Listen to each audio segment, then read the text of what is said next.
तुकाराम महाराज अभंग श्रृंखला 7 गहरा अर्थ. मुखे सांगे ब्रह्मज्ञान, जन लोकांची कापितो मान. ज्ञान सांगतो जनासी, नाही अनुभव आपणासी. कथा करीतो देवाची, अंतरी आशा बहु लोभाची. तुका म्हणे तोची वेडा, त्याचे हाणोनी थोबड फोडा. कुछ लोग अपने मुंह से ब्रह्मज्ञान, आत्मज्ञान की बातें करते हैं. बड़ी बड़ी आध्यात्मिक वेद उपनिषद की बातें, रटे हुए श्लोक, उनके अर्थ सब बताते हैं, पर अहंकार से. उनका असली उद्देश्य क्या होता है? दूसरों के सामने अपनी इज्जत बनाना, नाम कमाना और लोगों के सम्मान पाना. यानी ज्ञान दिखाने का नाटक, ताकि लोग प्रभावित हों. वो लोगों को बहुत ज्ञान देते हैं, प्रवचन करते हैं, लेकिन खुद उनके पास कोई अनुभव ही नहीं होता.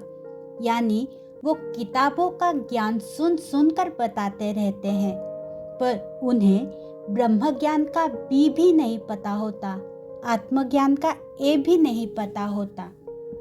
उन्होंने तो कभी देखा ही नहीं कि वो असल में क्या है. ऐसे कभी सोचा ही नहीं. सिर्फ वेदों में पढ़ा है आत्मा सब जगह है, तो मैं भी सब जगह हूँ, तो उन्होंने उसे भी मान लिया.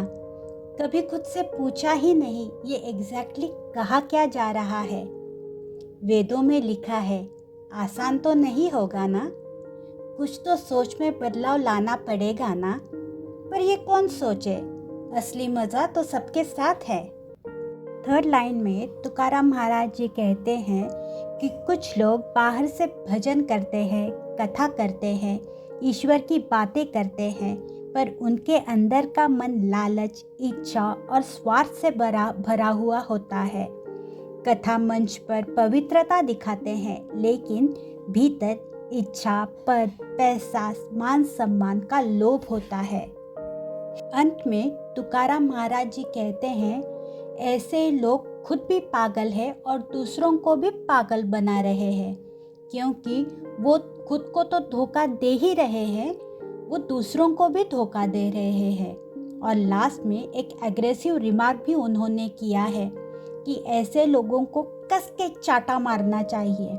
मतलब उनकी बनावटी बातें, ढोंग, दिखावा, इनको मुंह तोड़ जवाब देना चाहिए, या एटलीस्ट उनको उनके इरादे समझने चाहिए.